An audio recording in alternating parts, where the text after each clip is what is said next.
tu dois te dire, j'en ai ras-le-bol de vivre la situation-ci. Tant que la situation, tu es confortable dans ta situation, alors tu la vivras. À un moment donné, quand tu dis trop c'est trop, j'en ai marre, il faut que j'essaye ça. J'entends souvent, c'est comme ça d'ailleurs que j'ai commencé cette relation intime avec le Seigneur il y a quelques années de cela. C'est vraiment, je crois que je vivais une vie de jeune adulte, d'adolescente assez compliquée, tourmentée en émotions et tout. Oui. Et je me suis dit, mais j'entends souvent les gens dire que Dieu fait ci, Dieu fait ça dans leur vie. Mais je veux aussi. Je veux connaître. Bonjour Michou. Bonjour Linda, comment tu vas? Je vais très bien, Donc, bonjour à tous. Vous êtes bien évidemment sur Ma foi, mon combat. Bonne année à tous. C'est une nouvelle année qui commence. Et en cette nouvelle année, je tenais absolument à avoir une invitée sur le plateau pour qu'ensemble nous parlons de foi. J'ai trouvé vraiment sympa d'inviter une personne pour nous apporter aussi un peu de lumière afin que l'on puisse écouter ce qu'est la foi dans la bouche d'une autre personne, parce que tout le temps il n'y a que moi qui parle. Et aujourd'hui on va parler pour vous encourager pour cette année 2026 qui débute. Encore bonne année, meilleurs vœux.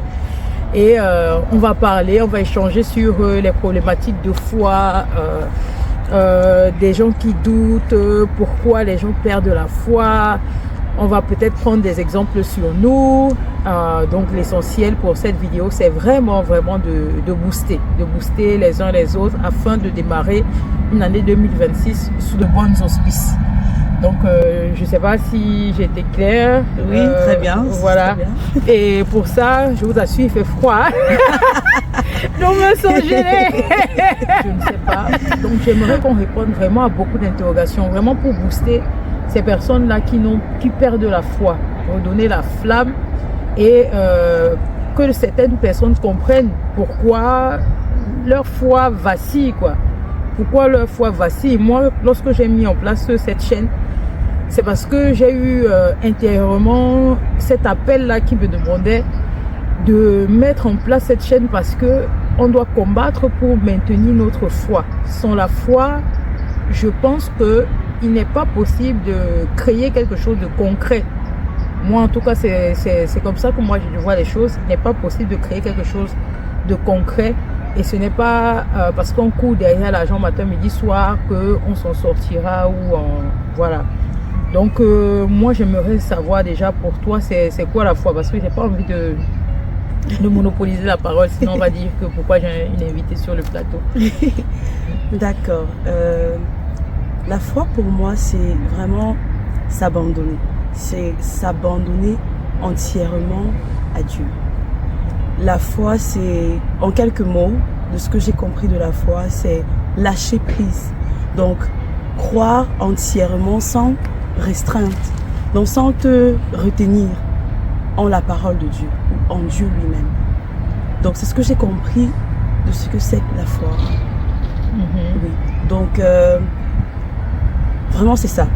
Mais quand on parle d'abandonner, parce que c'est ça le truc, hein, j'ai l'impression qu'il y a beaucoup de personnes qui ne comprennent pas le mot abandonner. On vit dans un monde où on a toujours cette sensation d'avoir le contrôle de toutes les situations, quoi.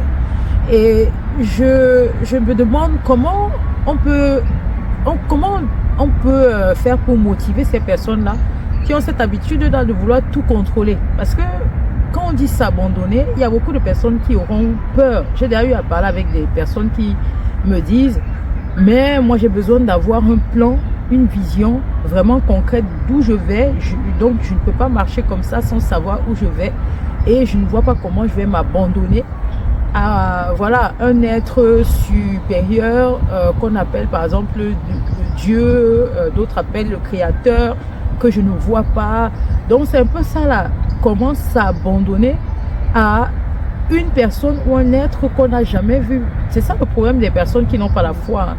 Ça revient tout le temps. comment je vais m'abandonner alors que je n'ai pas de vision, alors que je n'ai pas une trajectoire, parce qu'on vit dans un monde où on nous apprend à maîtriser. Oui, effectivement. C'est difficile. Donc, je vais parler pour moi. Oui. D'accord. Il y a quelques années, j'étais pareil en fait. Je ne savais pas lâcher prise. D'ailleurs, jusqu'à aujourd'hui, j'apprends encore à lâcher prise sur certaines choses dans certains domaines et face aux difficultés que je fais face. Il y a, je dirais que la vie des autres aide aussi. Je me rappelle, il y a quelques mois encore, je savais que je devais faire face à beaucoup de challenges et je devais croire pour que ces choses arrivent. Parce que j'ai l'habitude d'entendre, parce qu'il y a aussi ça, les informations que tu entends, les gens qui vivent autour de toi influencent beaucoup ton mindset, ton système de pensée et ta croyance. Donc, je me rappelle encore, pour booster cela, je suis allée, j'ai écouté quelques émissions que tu... Oui, je me rappelle, j'ai eu l'opportunité, je t'ai écrit même pour te demander, est-ce que tu as parlé de ça, du thème la foi, de manière spécifique selon les difficultés que je rencontrais. Et je suis allée, j'ai écouté. Pour moi, pour booster cette foi, il faut que tu oses, il faut aussi oser te lancer. Je suis allée, je me suis dit, ok, des gens vivent certaines choses. Linda Kemayo a parlé de tellement d'expériences dans ses podcasts, dans ses enseignements. Je me suis dit, si elle a vécu ça et ça a marché, moi aussi je veux. Je veux vivre cela. Oui. Et c'est comme ça que je me suis lancée. J'ai écouté, je me suis mise à écouter tes enseignements. J'ai cherché même sur le net. De nos jours, on a Google qui nous aide beaucoup. Oui, on a Google et on a ChatGPT en plus. Voilà. Oui, on banalise ces choses, mais pourtant, si, je me suis dit, quels sont ces versets qui parlent de la foi? Et c'est comme ça que j'ai eu plein de versets qui sont venus et j'ai commencé à méditer ces versets. Je me suis dit intérieurement, Seigneur, je veux croire, je veux m'abandonner à toi. Habituellement, je me suis appuyée sur des membres de ma famille pour réaliser certains projets. Mais en grandissant, je te rends compte, tu n'es plus enfant. Et maintenant, il faut être autonome, il faut il faut réaliser des choses de soi-même, par soi-même. Donc, je me suis dit, ok, pour réussir, il faut que je fasse ce pas. Il faut que je dois croire. Ça, c'est vrai que c'est quelque chose de très intéressant. C'est vraiment très intéressant. Pour avoir déjà la foi, il faut apprendre à compter sur soi. Lorsque tu t'appuies trop sur des personnes qui t'entourent, ça ne te permet pas de croire que le Seigneur peut réaliser l'impossible dans ta vie. Parce que tu vis dans le doute et tu vis dans la crainte, tu vis dans la peur. Et la peur, j'ai réalisé une vidéo comme ça, disons que la peur, c'est un élément dangereux. C'est quelque chose qui éteint la foi. Le Seigneur ne veut pas qu'on vive dans la peur. C'est quelque chose de clair. Lorsque tu es dans la peur, dis-toi que la foi n'existe pas dans la foi n'existe pas en toi. Parce que tant que la peur est là, tu empêches cette flamme de foi-là d'éclore. Et c'est vrai que j'ai pris beaucoup d'exemples où le Seigneur m'a vraiment montré qu'il était là. Et il y a quelque chose de très important que tu as dit, s'abandonner. Déjà, on commence par ne plus s'appuyer sur les autres, mais compter sur Dieu. Parce qu'il nous a quand même dit dans la Bible, dans la parole, qu'il a les plans pour chacun d'entre nous. Et son plan, c'est un plan de paix et non de malheur, pour nous donner de l'avenir et de l'espérance. C'est quelque chose que beaucoup peut-être ne réalisent pas. Le Seigneur a un plan pour chacun. Et c'est vrai que lorsque j'ai eu à parler avec certaines personnes qui disent, moi je ne sais pas ce que je suis venue faire sur terre, je n'ai pas de don, je n'ai pas de talent, je ne sais pas quoi faire de ma vie. Ça, c'est réellement parce que ces personnes ont perdu la foi. On ne se rend pas compte, mais le fait de perdre la foi et de vivre dans la crainte et l'oppression du monde, et ça va aller de pire en pire. Parce que lorsque tu allumes ton téléviseur, il y a toujours... on annonce au journal qu'il y a des guerres par-ci, les pénuries par-là, le pouvoir d'achat a diminué. Donc, en fait, on a l'impression qu'on veut qu'on vive dans la peur. Et si tu écoutes ça tout le temps, et tu vas commencer, tu vas y croire. Tu vas croire que tu ne vas pas y arriver. Et tu vas oublier surtout que tu as Dieu au-dessus de ta tête, que tu as ton Créateur. Tu n'es pas venu ici comme ça. Tu n'es pas venu sur terre en un claquement de doigts. Il y a un être suprême qui t'a envoyé. Mais tant que des personnes ne savent pas qu'il y a un être suprême qui les a envoyés sur terre, forcément, ils se diront qu'ils sont lésés à eux-mêmes. Pourtant, si tu sais que c'est ton créateur qui t'envoie, tu sais qu'il va subvenir à tes besoins, il va t'orienter, il va te montrer le chemin. Peu importe les souffrances du monde, peu importe les pénuries, peu importe le pouvoir d'achat qui diminue, ton Père Céleste, quand tu as la foi, il te nourrit. Comme il dit, regardez les oiseaux du ciel, ils ne sèment ni ne moissonnent, mais votre Père Céleste les nourrit. Mais beaucoup peinent à croire. Mais moi, je me pose cette question. Si il y a autant de personnes qui ne croient plus, est-ce que ce n'est pas par hasard le fait qu'on s'est éloigné de la parole? Parce que moi-même, lorsque moi j'ai vécu ces expériences avec Dieu dans ma foi, c'est parce que j'avais commencé à me rapprocher de la parole. Lire la parole au point de croire que cela peut être possible. Parce que lorsqu'on ouvre la Bible, on voit des histoires des prophètes d'avant, ces personnes qui ont vécu des miracles avec Jésus. On se dit peut-être que ça c'est une époque révolue où ça n'a peut-être jamais existé. Il y a des personnes qui doutent de la véracité de ce qui est écrit dans la Bible. Et quand tu doutes de ça, est-ce que tu vas croire que c'est possible si tu ne lis même pas ta Bible? Est-ce que tu vas vivre le miracle de la foi? Je me pose cette question. Je dirais que une chose que j'ai apprise depuis plusieurs mois maintenant, c'est que Dieu est un auteur. Et même ces personnes dans la Bible qui ont écrit, ils n'ont pas écrit tout seuls. C'était ensemble avec Dieu. Dieu était auteur au travers de ces personnes. Et chaque personne a son histoire qu'il est en train d'écrire, ou du moins que Dieu veut écrire avec lui. Donc, je dirais que si vraiment tu regardes, chacun d'entre nous, nous regardons notre vie, nous verrons que ce n'est pas juste ordinaire. Il y a toujours la main, certaines personnes vont dire la chance, ou bien je ne sais pas trop. Si chacun regarde sa vie vraiment d'une manière un peu avec hauteur, on se rendra compte qu'il y a du surnaturel à l'intérieur. Il y a des choses que tu ne pourras pas expliquer de toi-même. On appelle la grâce. Oui. Mais beaucoup de personnes ne savent pas. Là, on parle vraiment pour ceux qui ne savent pas, la chance. Nous aujourd'hui, nous avons l'opportunité nous connaissons vraiment nous connaissons la parole. On nous a appris cela. On a lu dans notre Bible. Avec les enseignements et tout, on sait que ok, ça c'est la grâce. Mais certaines personnes ne savent pas, ils n'ont pas de mots pour ça. Alors, si tu n'as pas de mots, mais si tu regardes vraiment, tu verras qu'il y a des moments où c'est vraiment du surnaturel. Ce n'était pas vraiment un homme, c'était pas par toi-même que ces choses ont eu lieu.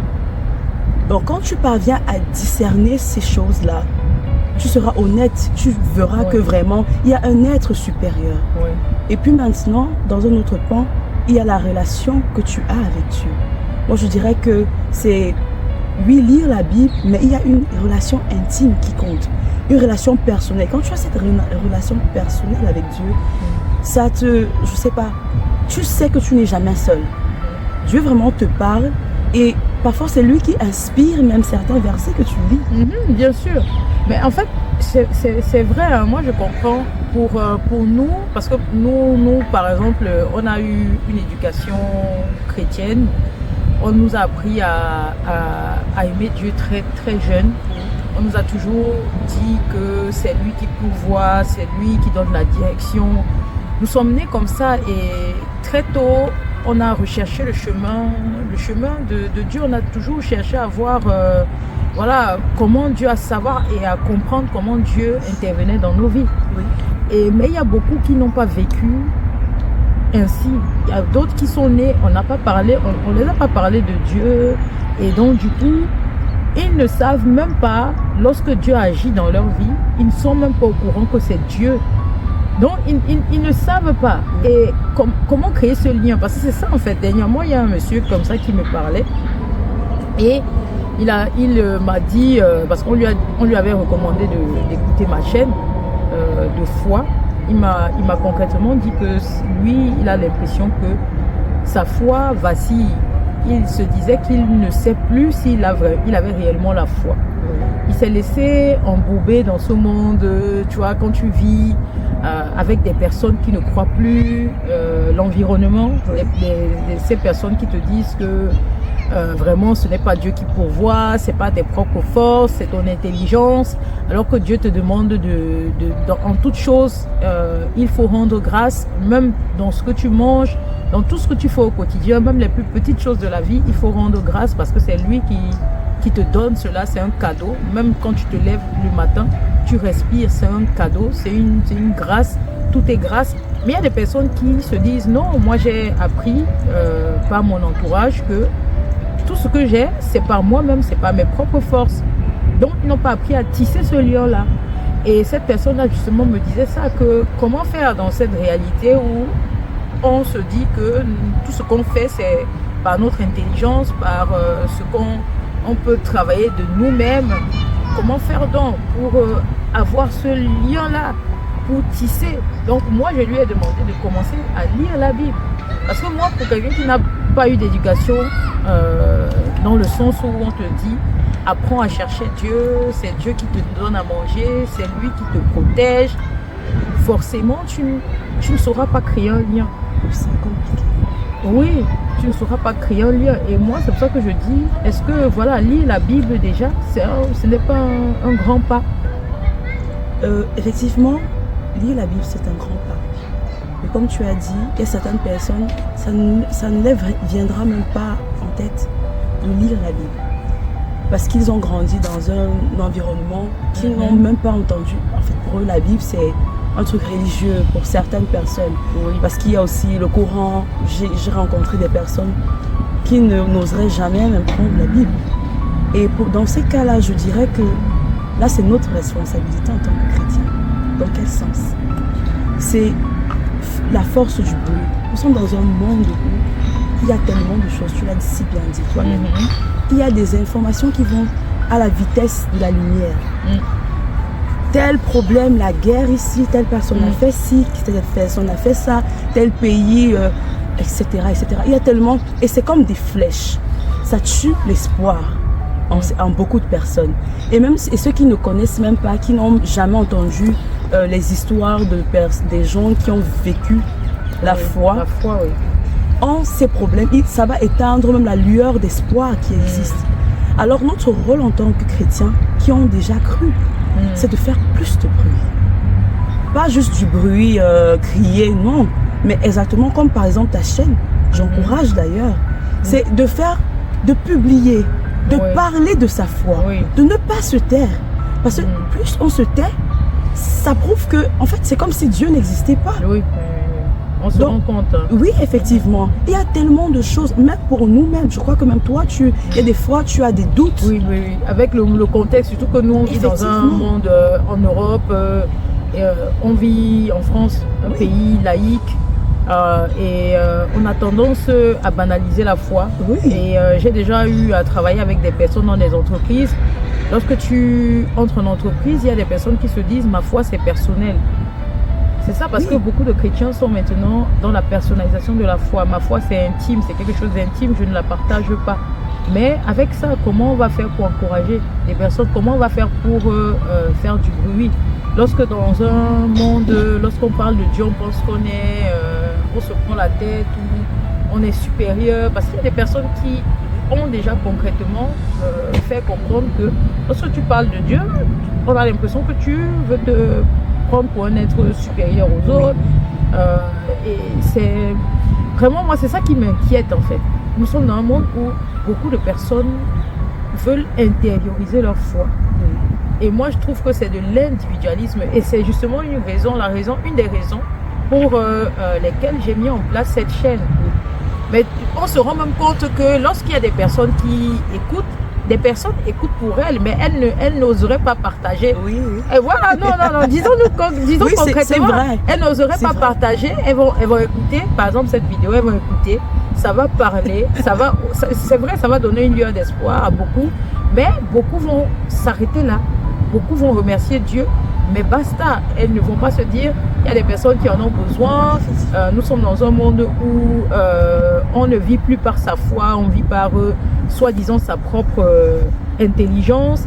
Et voilà, c'est avec ça, comment on va faire du bruit si des personnes veulent rester dans l'individualisme? Je dirais que quand Dieu opère des choses dans ta vie, quand Dieu accomplit des miracles dans ta vie, c'est impossible de se taire. Et si tu es un chrétien et qui vit ces choses extraordinaires, tu te tais, tu fais mal. Ouais. Tu fais mal. Parce que ces belles choses, moi je n'imagine pas ma vie sans Dieu aujourd'hui. C'est vraiment, j'ai l'impression qu'avant je ne vivais même pas. J'ai l'impression que ma vie était toute sombre, elle était sombre ma vie. Aujourd'hui, j'ai juste envie de crier sur tous les toits. J'ai envie de crier sur tous les toits. Quand je vois l'amour ou bien toutes ces choses, je veux dire que ce n'est pas forcément dans les choses extravagantes. Parfois dans des petites choses, des petits détails. L'amour, la joie qui inonde mon cœur, parfois les matins, les mélodies d'amour, parfois les élans d'amour pour certaines personnes que je ne croyais même plus aimer ou adresser la parole. Mais c'est extraordinaire. Ouais. Ce que Dieu peut faire dans ta vie, comment est-ce que la hauteur que tu as même dans les problèmes, des situations. Parfois, quelqu'un vient, je dis comme ça le matin, tu te chamailles avec quelqu'un, ou bien quelqu'un fait quelque chose dont, qui en temps normal, tu devais t'énerver. Hein? Oui, c'est vrai. Et puis tu te lèves, tu as juste envie, tu te sens plus... Hein? Tu ressens cette hauteur. Oui. Tu sens que tu es au-dessus de ces problèmes. Tu as envie de sourire, dire à la personne, oh Linda, que Dieu te bénisse. En fait, là, c'est intéressant parce que ça, c'est la paix. Là, c'est la paix que le Seigneur Jésus a dit, je vous donne ma paix. Je ne vous la donne pas comme le monde vous la donne, n'ayez aucune crainte. Que votre cœur ne se trouble point. Parce que dans ce monde, nous vivons dans un système où il n'y a plus de paix. Tu ne peux pas te taire face à ça. Donc, et je crois que ces choses-là se communiquent. C'est comme un parfum. Et ça dégage, ça émane de toi. Parce que avec Dieu aussi, la première des choses que j'ai expérimenté, que le Seigneur vraiment travaille, il y a aussi le caractère. Oui. C'est pour ça qu'on dit ça fait partie des fruits. Les fruits de l'esprit. Donc, ton caractère doit influencer les autres. Je pense que tu parles de ça souvent comme la lumière, ta lumière que tu apportes. Exactement. Oui. Et en dehors de parler, parce que je crois qu'il faut parler. Oui. Il faut parler, il ne faut pas se taire. Il ne faut pas se taire. Même quand si tu vois quelqu'un, quand tu vois quelqu'un qui est dans les problèmes, surtout ici depuis à l'Occident, depuis que je suis arrivée là, chacun vit sa vie. Et on n'ose pas aller vers autrui, dire est-ce que tu vas bien? Oui, exactement. Et c'est Après, triste. il faut prendre la peine de arrête-toi et dis à quelqu'un est-ce que tu vas bien? J'ai remarqué que ça ne va pas aujourd'hui. Est-ce que tu te portes bien? Beaucoup vont te dire, moi j'ai eu des réponses comme ça, hein. Ils sont étonnés. Pourquoi est-ce que tu dois faire ça? Je dis juste parce que j'ai envie. Je pense que c'est important. C'est important, oui. Et je t'assure, c'est une graine, c'est une semence. Les gens vont s'interroger, mais celle-ci sort d'où? Et on voit qu'elle est différente. Il y a quelque chose. Et les gens, ça touche. Et ça touche. Et beaucoup voudront avoir ça. Oui. Parce que moi-même, j'en parle souvent. Moi, mon chemin pour arriver à mettre en place cette chaîne, c'était un long chemin. Dieu transforme, il prend son temps. Il prend son temps dans la vie de chacun et j'ai expérimenté vraiment chaque étape. Lorsque j'ai connu Dieu très tôt, oui, parce que j'ai eu une éducation chrétienne, comme j'ai dit, on a eu une éducation chrétienne. Et moi-même au départ, je ne comprenais pas la dimension d'intimité qu'on pouvait avoir avec le Seigneur. Et avec le temps, j'étais aussi comme ces personnes-là qui manquaient de paix. Et à un moment donné, le Seigneur m'a aussi connecté avec des personnes qui m'ont donné cette paix-là. Comme tu as dit, voilà, tu rencontres des personnes qui ont cette paix que Jésus procure. Et le fait de voir cette personne en paix te donne envie de chercher cette paix. Et moi, c'est à travers ces personnes que j'ai eu sur mon chemin que je me suis dit, pourquoi pas moi? Pourquoi je vais vivre dans ce stress? Pourquoi je ne vais pas rechercher cette paix? Et lorsque tu cherches cette paix, tu demandes surtout la paix au Seigneur. tu verras, il te donnera cette paix. C'est vrai que ça ne vient pas du jour au lendemain, en un claquement de doigts, mais avec le temps, tu vois la transformation. Surtout lorsque tu t'accroches à lui et quand tu ne regardes pas tes circonstances, lorsque à chaque problème, chaque circonstance difficile, tu t'accroches sur Dieu et que tu lui demandes son aide, qu'il soit un appui pour toi, tu constates qu'il le fait. Tu le ressens. Tu ressens parce que peu importe la situation, tu seras toujours en paix. Et justement, tu sais prendre de la hauteur lorsque en face de toi, il y a une personne qui s'agite ou une personne en colère, ou bien lorsqu'une personne t'en veut ou bien je sais pas comment employer ce terme-là. Lorsque tu es en face d'une personne peut-être qui veut t'agresser, qui est agressive envers toi, tu sais prendre de la hauteur parce que justement, en toute situation, le Seigneur t'apprend à avoir la maîtrise de soi. Et comme tu dis, ce sont des fruits de l'esprit. Mais pour ça, il faut s'abandonner. Il faut d'abord commencer par chercher Dieu. En fait, moi, je veux dire concrètement aux personnes qui nous écoutent, il y a des personnes qui vont se demander comment avoir tout cela. Moi, ce que j'ai fait, c'est d'abord m'approcher de la parole. Et il y a, dans le livre des Actes des Apôtres, il y a une illustration concrète de cela. C'était un monsieur, on l'appelait l'unique, je ne sais pas comment on prononce ça, mais oui, il y a un monsieur en fait qui est éthiopien, je crois, dans la Bible. Il lisait la parole tout le temps, mais il ne comprenait pas grand-chose. Il cherchait Dieu tous les jours au travers de la parole. Et à un moment donné, Dieu, voyant sa façon ardieuse de le chercher, il envoie, je ne sais plus comment il s'appelait, mais il envoie un apôtre pour aller baptiser cette personne-là. Et quand la personne arrive et baptise le monsieur, on dit qu'il y a un voile qui se dégage et il permet à ce monsieur de comprendre la parole. Et c'est comme ça que ce monsieur a le Saint-Esprit. Donc quand il voit ta façon de le chercher tous les jours, même si tu ne comprends pas la parole, il vient à toi. Même si c'est par le biais d'une autre personne, il a souvent tendance à envoyer quelqu'un comme ça vers toi qui commence à te parler de lui, et ou bien quelqu'un qui se comporte justement comme tu as dit, tu viens, tu prends soin des autres, tu as cette paix-là que d'autres veulent aussi avoir. Donc c'est peut-être Dieu qui t'envoie chez ces personnes-là. Oui, effectivement. Ouais, afin que ces personnes-là se posent de bonnes questions et le cherchent réellement. Et c'est comme ça que cette illustration-là dans la Bible, dès que on impose la main à cette personne et il a son baptême, le Saint-Esprit vient, le voile quitte, il commence à comprendre les paroles et il peut avoir la bonne connexion, cette connexion avec Dieu. Et c'est là que Dieu commence maintenant à façonner.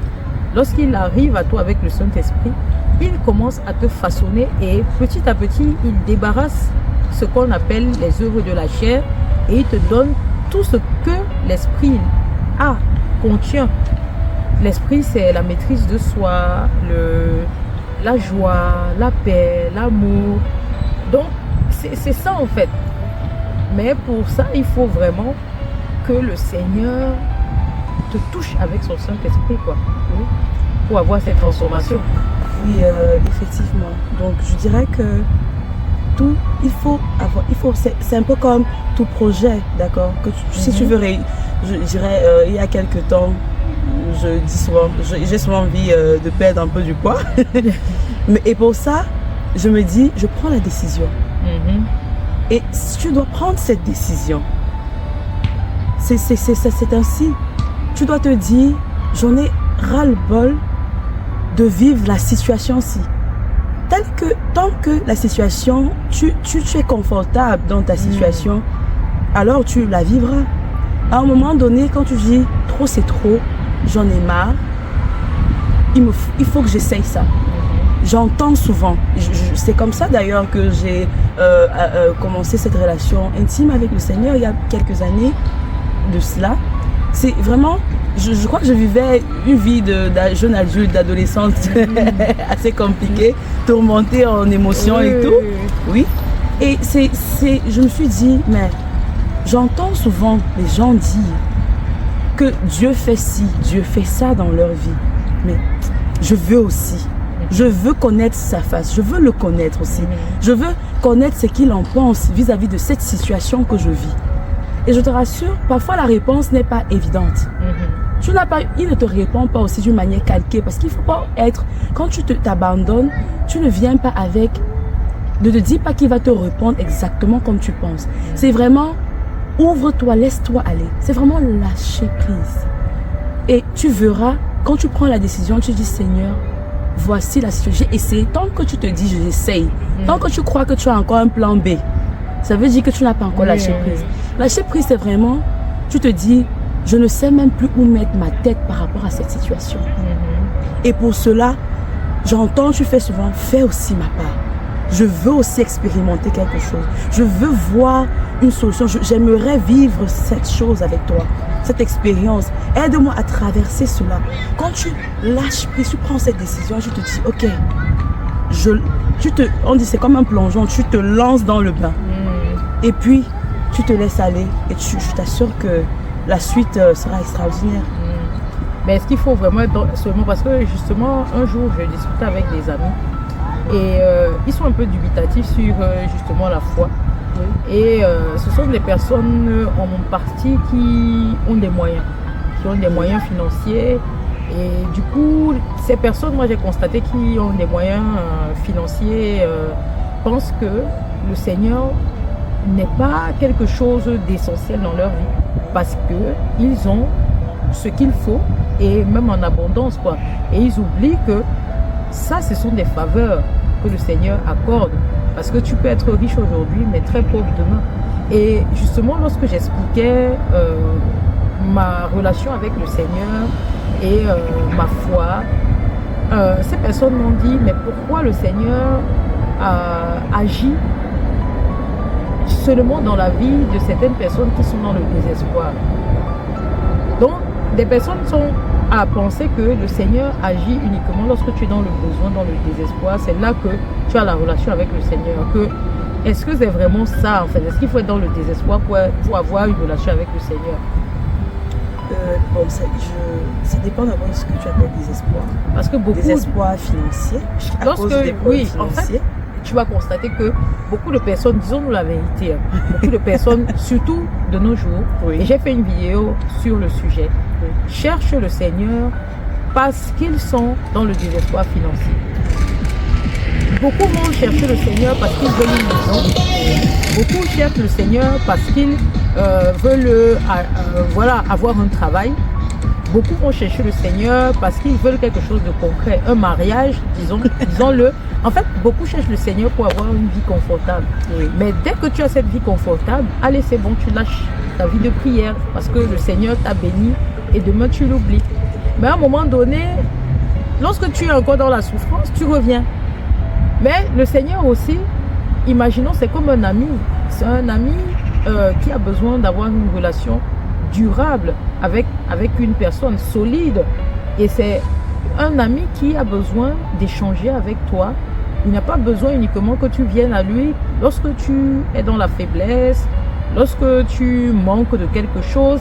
C'est une relation qui doit exister, peu importe la situation, peu importe ce que tu as ou tu n'as pas. Et moi, je veux vraiment parler dans ce sens-là. La foi, ce n'est pas uniquement une résolution de problèmes, avoir confiance juste que le Seigneur te vienne en aide. C'est une relation que tu dois avoir matin, midi, soir, peu importe la saison, que la saison soit sèche ou abondante, le Seigneur doit être présent. Effectivement. Pendant que tu parlais, justement, il y a quelques illustrations que j'ai eues à cœur. Je dirais, premièrement, c'est comme Dieu n'est pas juste un ami, mais il est un père. Oui. En dehors d'être un père, Dieu est notre source. C'est-à-dire que la parole le dit, toute chose a été créée par elle. Toute chose. Alors, si toute chose a été créée par elle, ça veut dire que premièrement, d'accord, c'est quand on dit un père, je prends première illustration, c'est le cas d'une famille. En tant qu'enfant, quand tu nais, normalement, tes parents sont là. Ils te guident. Quand tu ne connais pas encore ta gauche ni ta droite, le parent te guide. C'est lui qui te nourrit. Il sait ce dont tu as besoin pour être fort, pour grandir, pour être en bonne santé. Ton parent le fait. C'est exactement ça ce que Dieu fait. Dieu est ce papa. Et on dit souvent ça dans le jargon africain, on ne grandit jamais devant ses parents. On n'est jamais assez vieux devant son père ou sa mère. Parce que il y a toujours des orientations. Il a toujours une hauteur sur toi par rapport à ta vie et par rapport au vécu. D'ailleurs, Dieu a son expérience aussi. Pour aller plus loin aussi, pour illustrer l'aspect que Dieu est notre source, je prendrai un exemple d'un instrument. Disons, le robot que tu utilises à la maison pour faire à manger. Le fabricant. La personne qui fabrique ce robot que tu utilises connaît à quoi sert chaque boulon. Au-delà de juste ton papa, au-delà d'un père, le père n'a pas choisi ton nez, le père n'a pas choisi ta bouche, ni les détails sur toi. Tu ne sais pas. Un père, il t'a mis au monde, ton papa t'a mis au monde. Mais le fabricant, quand il fabrique, il te crée, il a formé tout ce que tu es. Et tout ça a un but. Toutes ces choses ont un but. Et il faudrait que tu rentres à la source pour savoir à quoi est-ce que ça sert. Ou du moins, c'est même quoi le talent que j'ai en tant qu'individu. Et ce talent, j'aime chanter, je sais écrire, je sais danser, etc., etc. À quoi est-ce que ça me sert? J'ai le sens du business. J'aime faire. À quoi est-ce que ça me sert? Quand je vois des gens qui disent que ce n'est que dans le désespoir ou parce qu'on veut manger, je les vois un peu comme la Bible, tu vois, l'histoire de la femme qui dit comme des chiens sous la table qui veulent les miettes. Oui, parce qu'elle voulait la guérison. Oui, elle voulait la guérison. Effectivement, elle dit à Jésus que, je crois Jésus dit que non, c'est seulement le pain qu'il a à manger, c'est seulement pour les enfants de la maison. Et elle a eu la foi et dit, même les chiens ont quand même les restes qui tombent sur la table. Voilà. Là, c'était encore avant que vraiment le Seigneur nous sauve de manière concrète. Donc, en fait, pour ne pas aller plus loin. Mais c'est pour dire que on se voit encore comme des chiens on appelle ça les friandises. Tu veux juste les friandises. Pourtant, ton père t'a formé pour un but. Et il est là pour que tu atteignes ce plein potentiel. Il t'accompagne, il veut que tu voies cette grande dame ou bien ce grand monsieur que tu es censé être. En effet. Donc, normalement, si tu vois juste le mariage, toutes ces choses, le travail, dès que tu as ces choses, c'est comme des friandises. Ces choses sont des outils, des choses qui t'accompagnent sur le chemin. Donc vraiment, ça c'est quelque chose de très intéressant. C'est vrai que là on a eu vraiment l'illustration. Non, c'est vrai, le fabricant, quelque chose de très important. Dieu est notre source. En fait, c'est ça que les personnes qui n'arrivent pas à avoir la foi ni à croire doivent se dire. Tant que tu sais que tu as une source, et c'est dans cette source que tu puises ta puissance, ton énergie en fait. Sans la source, tu n'es rien. Disons-le concrètement, sans cette source, tu n'es rien. C'est dans cette source qui te fait vivre, qui sait exactement ce que tu es venu chercher sur terre. Effectivement, parce que même tu es riche, ok, tu es riche de manière, tu as tout sur terre, mais à quoi est-ce que tu sers? Exactement. Oui. Je crois que c'est une question. On peut être riche mais vide. Tu as tout tu nais même avec ça. Parce qu'il y a certaines personnes comme Bill Gates et tout. Bon, ils ont travaillé et puis après, Mais je crois que tous ont dû répondre à cette question. À quoi est-ce que je sers? Tu peux naître déjà avec une cuillère dorée dans la bouche. Mais à quoi est-ce que tu sers? Quand tu vis sur cette terre et tu ne parviens pas à répondre. Et pour répondre à quoi est-ce que je sers, tu dois pouvoir répondre à qui est-ce que je suis et qui va te dire qui tu es. Si ce n'est à la source, je suis désolée, c'est impossible. Et c'est exactement ça. C'est pour ça que dans ce monde, on peut constater que les personnes qui n'ont pas la foi se sentent perdues. Oui. Parce que ces personnes ne savent pas quel est leur but. Quand un être humain ne connaît pas son but, l'être humain est vide. Et c'est la source, comme tu as dit, la source, le créateur qui sait pourquoi il t'a fait venir sur terre. Et c'est lui qui a le but, le sens de ta vie. C'est pour cela qu'il dit que mes projets sont élevés au-dessus des vôtres, en fait. Mes voies sont au-dessus de vos voies. Comme le ciel est élevé au-dessus de la terre, c'est comme ça que les voies que le Seigneur a prévues pour toi sont tellement dans les hauteurs. En fait, pour le Seigneur, tu es tellement une personne estimée qui a de la valeur. Lorsqu'il te voit le chercher juste parce que tu veux manger, mais il a de la peine même. Il a de la peine parce que tu ne vis pas, tu survis. Oui, Quand il voit tous les dons qu'il t'a donné, le talent qu'il a mis en toi, que tu n'exploites pas. C'est ça. Mais il a de la peine. C'est comme tu as dit, c'est comme un père qui se dit, mais cet enfant peut courir. Qu'est-ce qu'il fait? Mais pourquoi il rampe? C'est ça, c'est vrai. Mais tu rampes en fait et tu ne cherches que des miettes alors qu'il a prévu pour toi des projets de paix qui te donnent de l'avenir, de l'espérance. Oui, c'est ça. J'aime quand il dit à David, je te connais, je t'ai formé avant même que tu ne fusses dans le sein de ta mère, je te connais. Je te connais. Et plus loin, je ne sais pas si c'est toujours avec Jérémie, mais plus tard, il y a un verset qui, moi j'aime beaucoup ce verset, c'est je t'ai créé ou je t'ai formé pour que tu accomplisses des projets pour des projets de bonheur et non de malheur. Donc c'est pour dire, avant même que tes parents ne pensent à avoir ce bébé qui est grand aujourd'hui, mais le Seigneur te connaissait. Donc c'est pour dire qu'à la source, avant la création, il te connaissait. Il est ton début et il est ta fin. Parce que même après, quand on ne vit plus, on rentre. On rentre, oui. Dans le sein du Père. Oui, dans le sein du Père. Mais si tu viens là, c'est pour un but. Il faudrait, en fait, en 2025. Et quand tu comprends ça, Linda, je t'assure, même ce que tu penses être un défaut, mais tu te rends compte que ce sont des forces. Comme on dit, toute chose concourt au bien de ceux qui aiment Dieu. On va dire que tu es trop fort de caractère, mais c'est cette force-là qui te permet de bousculer ta vie et de réussir. Pour certaines personnes, on va dire, non, il est trop calme, mais il a besoin. Ce calme-là, c'est un atout pour sa vie. Mais il faut que tu comprennes.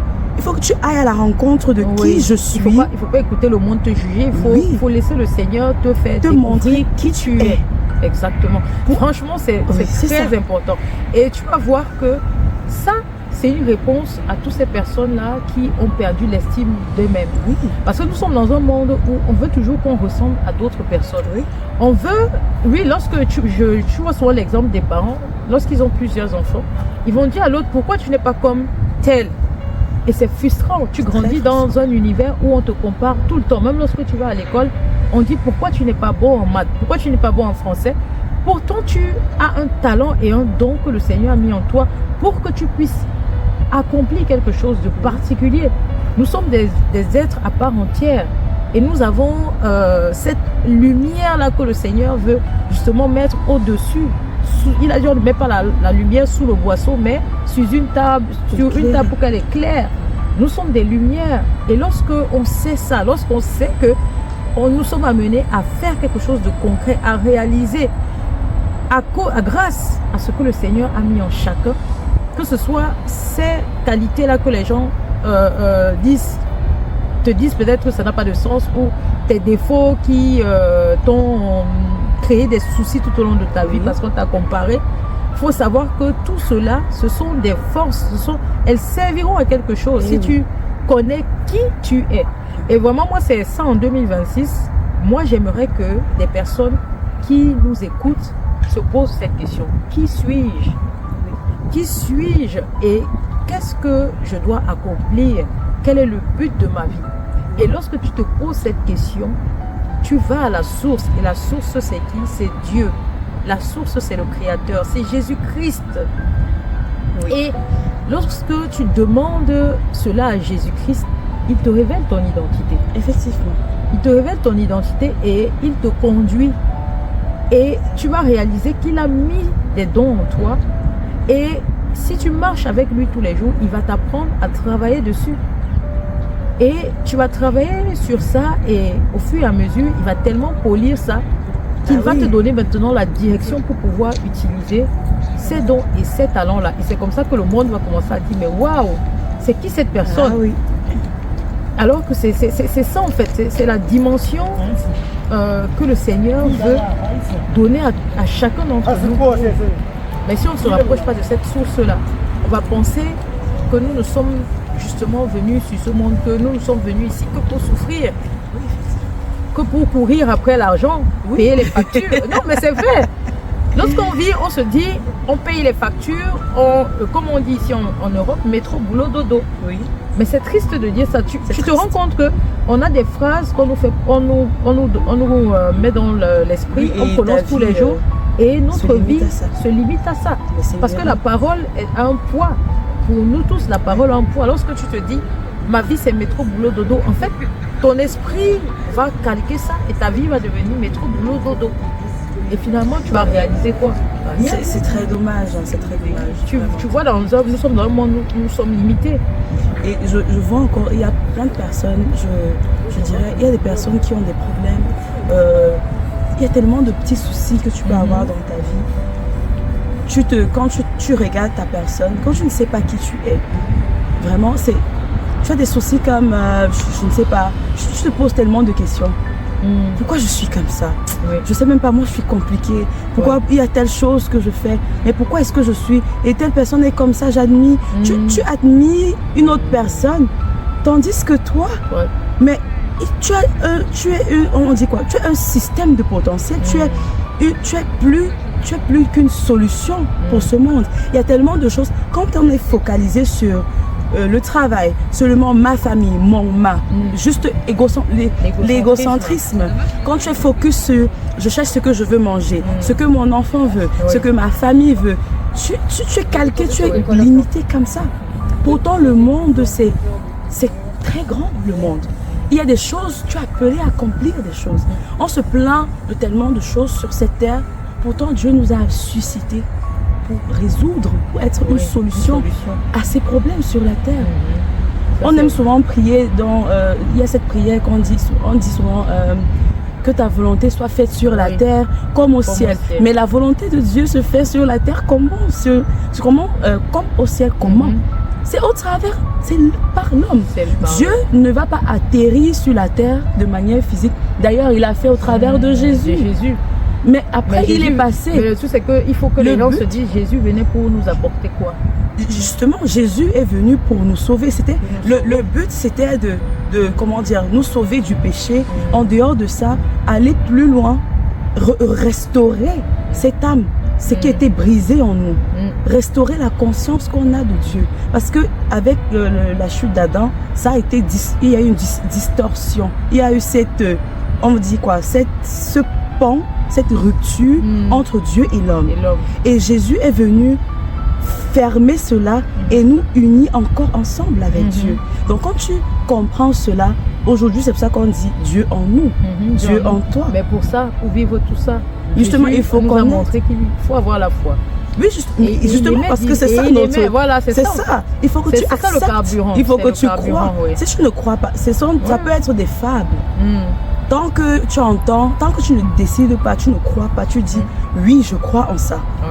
C'est que tu ne pourras pas vivre toutes ces choses. En fait, c'est ça, il faut croire. Il faut croire. Oui, en fait, la foi, on va se dire les choses complètement. La foi, c'est notre carburant. Oui. Si tu ne crois pas rien, c'est comme un business. Si tu ne crois pas que je vais réussir dans ce business, tu ne vas pas réussir. Il faut croire que Jésus, Dieu est ton Père, il est ta source. Exactement. Sinon, tu n'accompliras rien et puis rien. Tu n'auras pas cette flamme. Tout ce qu'on a dit là, c'est que ça tombe dans éphémère. Une sourde oreille en fait. Voilà, c'est ça 2026 en fait, c'est ça que je veux dire. 2026 doit être une année où on place la foi en avant. Parce que concrètement, concrètement, lorsque on doit se dire les choses clairement, moi j'aimerais dire à chacun, à tous ceux qui vont écouter cette vidéo et qui sont arrivés jusqu'ici, Jésus est venu avec la grâce et la vérité, comme on répète tout le temps. Et lorsque Jésus est arrivé, il a insisté sur quelque chose de très essentiel que beaucoup n'ont pas su palper. Jésus nous parlait tout le temps de foi. Lorsqu'il guérissait, il disait toujours « ta foi t'a sauvé ». lorsqu'il donnait des grâces à des personnes, je pense à cette histoire des lépreux, des 10 lépreux qu'il a guéris. Et un seul est revenu pour rendre grâce.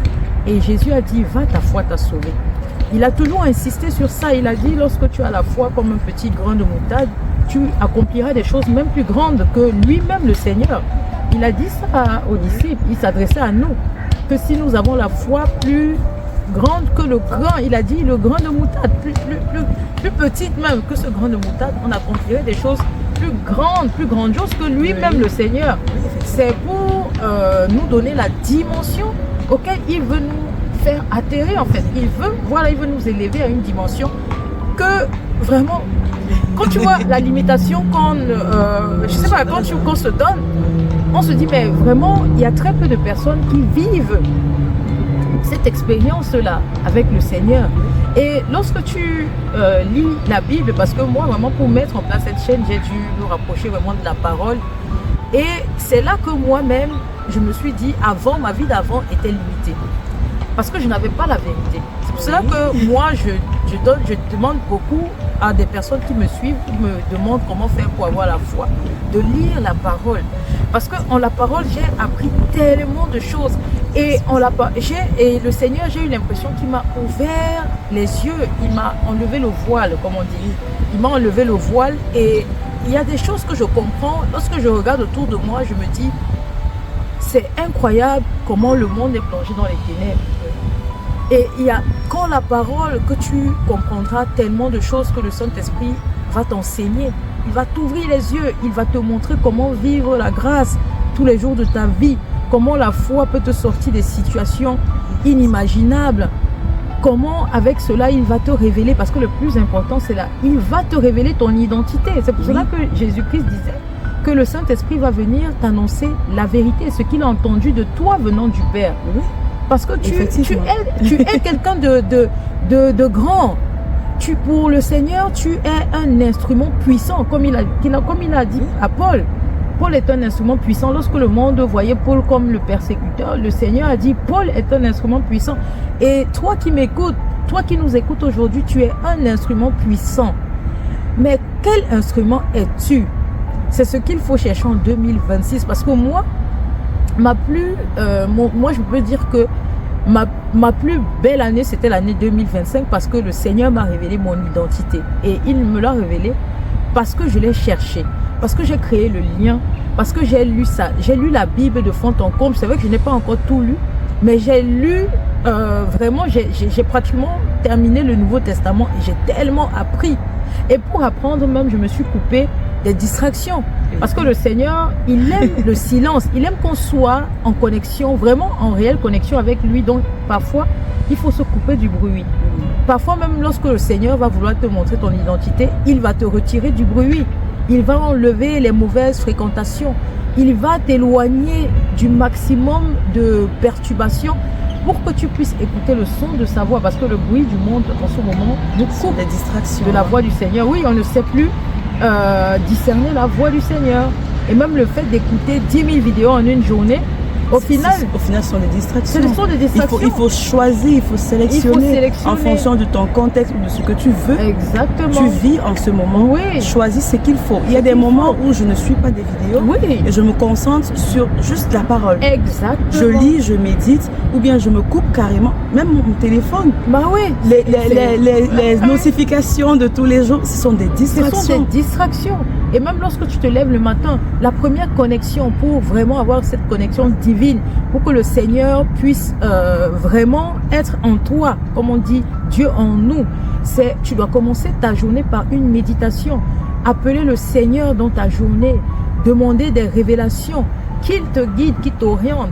C'est ça en fait. Et lorsque tu mets Dieu en avant comme ça, et que tu donnes les premières minutes de ta journée au Seigneur, c'est là le plus beau début de tes journées, c'est ça. C'est comme ça que le Seigneur viendra à toi.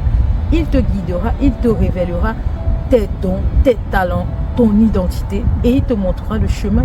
C'est juste qu'avec le Seigneur, il faut la patience. Oui, il faut être patient parce que après, il y a beaucoup de choses. Tu as été éduqué autrement. Et là, c'est comme c'est comme un disque dur, on formate ou bien on change l'orientation. Parfois quand tu découvres ton identité, c'est comme tu bascules un 360 degrés, Exact. tu retournes et parfois ta vie peut prendre une autre orientation. Autre chose que tu n'aurais même pas pensé. Exactement. Mais c'est pour ça qu'on l'appelle le potier, c'est lui qui forme et ensuite il te guide. Exact. Et il faut être ouverte. Il faut accepter qu'il te montre le chemin. Exactement. Mais oui, c'est très essentiel parce que c'est vrai, le Seigneur n'aura pas forcément la direction que toi, tu auras imaginé ou même encore que tu aurais souhaité pour ta vie. Il te donnera peut-être une autre orientation. Il faut accepter parce que il te dit que c'est le meilleur plan. Lorsqu'il va te révéler ton identité, tu peux te rendre même compte que ce que tu fais au quotidien comme travail ne sera pas forcément la destination finale que le Seigneur aura prévue pour toi. Mais tu sais que toute chose concourt au bien de ceux qui ont l'amour pour Dieu. Donc mets Dieu en avant en 2026 dans ton cœur. Il faut mettre Dieu en avant. Il faut aimer Dieu et Dieu t'aimera. Il te montrera le chemin et il sera ton berger. Comme on dit souvent, l'Éternel est mon berger, je ne manquerai de rien. Donc vraiment, si on veut s'étaler, on va parler toute la journée. Oui. Et voilà, donc je pense que l'essentiel a été dit. Moi, je voulais vraiment que cette année 2026 commence vraiment avec l'amour de Dieu dans le cœur. Le but de la vidéo, c'était de voir un peu toutes ces failles-là qui nous éloignent de Dieu et qui nous amènent à ne pas croire. Et nous sommes dans un monde où tout nous pousse à ne plus croire. La peur a pris le dessus. Moi, j'insiste toujours sur la peur parce que la peur a pris le dessus. Et je pense que ça va aller de mal en pire. Lorsque tu allumes ton téléviseur, il y a toujours des informations qui te déroutent et qui te donnent des doutes et qui te mettent la peur et la crainte. Et tu finis par dire que Dieu n'existe pas. Parce que Dieu ne peut pas être dans tout ce chaos-là. Pourquoi Dieu admet cela? Il faut se dire que même s'il y a le chaos dans le monde, même s'il y a des personnes qui ne croient plus, toi, tu es un moteur pour d'autres personnes. On a dit que c'est ça, la foi, il faut communiquer ta foi pour pouvoir permettre aux autres de vivre dans cette foi et non dans la peur. Dieu, il est là, il existe et il veut qu'on croie parce qu'il est notre source. Donc c'est vraiment ça quoi, le premier élément, c'est lis ta Bible tous les jours. Lis, tu verras, il viendra à toi et abandonne-toi. Le reste, c'est Dieu qui sait quelle direction il te donnera. Donc voilà ce qu'on peut dire voilà, pour terminer cette vidéo. Tu as quelque chose à dire pour la fin, pour nos internautes, pour booster et donner un peu de motivation? Je dirais que ce ne sera pas toujours facile pour toi. Tu auras l'impression que tu ne fais pas assez. Mais je pourrais t'encourager et te dire que ce n'est pas parfait. Ce ne sera pas forcément tous les jours que tu auras le temps de lire un verset et tout. Donne-toi du temps, sois patient avec toi-même. C'est quelque chose qu'on m'a beaucoup répété et on me dit souvent aussi, jusqu'à présent. Sois patient avec toi-même. Mais donne-toi une chance. Ose croire.